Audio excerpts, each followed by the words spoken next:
founded in '98, which is believed to be the world's largest car maker, is in serious troubles. General Motors is the global sales leader since 1931 and employs more than 300,000 people around the world.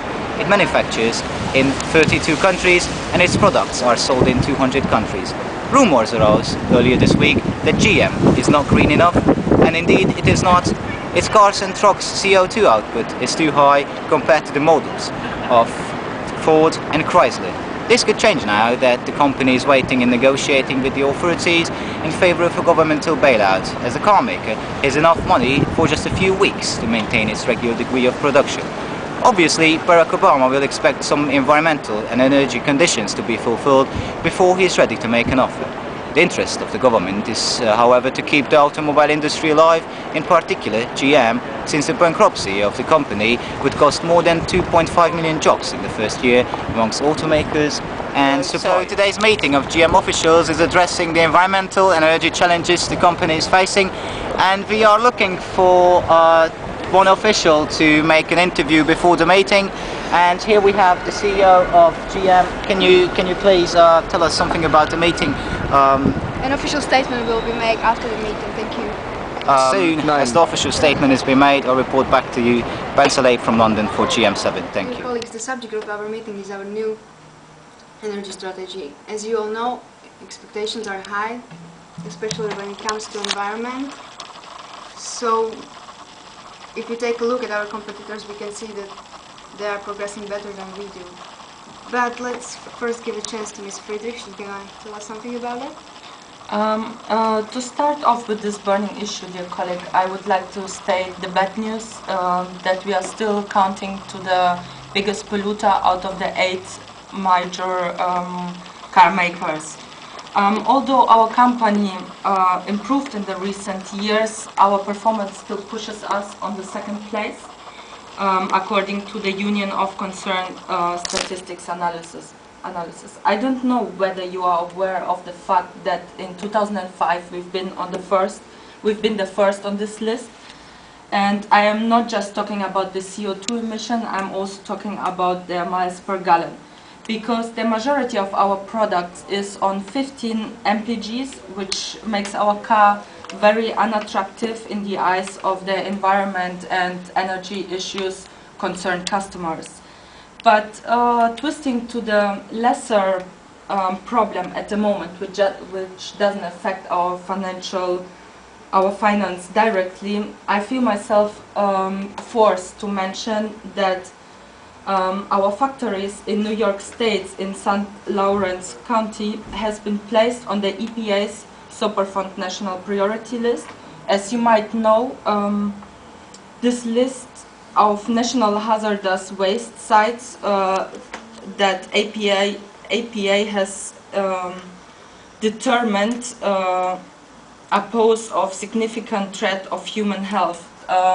They are quite sure that our factories nearby are polluting the rivers.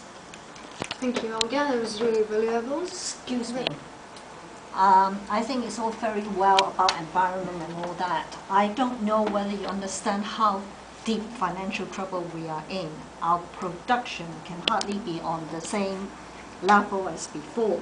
So before we talk about environment, can we talk about finance, put some money back into the company, borrow some more? My department made an intensive research on how is it possible to solve this issue of the tight fuel and the high emissions. And we found out, at least we don't pay those white robe guys for nothing. I appreciate your earnest, Ms. Yao. But anyway, we found that 78% of the customers drive 40 or less miles for work. If we could change the technology behind these daily service drives, so much gasoline and money could be saved, while reducing emissions, if not eliminate them. In other words, a vehicle powered by our innovative E-Flex propulsion system. E-Flex systems consist of an electric drivetrain that can run on various sources of energy. It consists of the 53 kilowatt starter engines, multi-generate and a non-torque variation 4-cylinder engine, which allows the customer to keep driving when electric battery needs to be recharged. The engine is designed for 40 miles driving. Once the customer drives more than 40 miles, the gasoline, biofuel or maybe E85, fuel will be transformed into the energy by the range extended power source, which creates electricity from the gasoline. As you can see, new Charlotte Ford is already built. The solution is the Department of Technology and Research work out. Thank you, Ms. Bay. We are ready to hear your concerns. Right. The only thing I have to add is that I think we should consider selling our E-Flex technology patent to other car makers. In that way, we can get an immediate cash injection. And we can certainly do with the cash injection now. We'll discuss that on a later day. Developed a new technology called E-Flex, which is supposed to replace gasoline using engines with a new electro engine. However, we do not know what GM is going to do to stay alive as the recession and the financial crisis of the firm grows.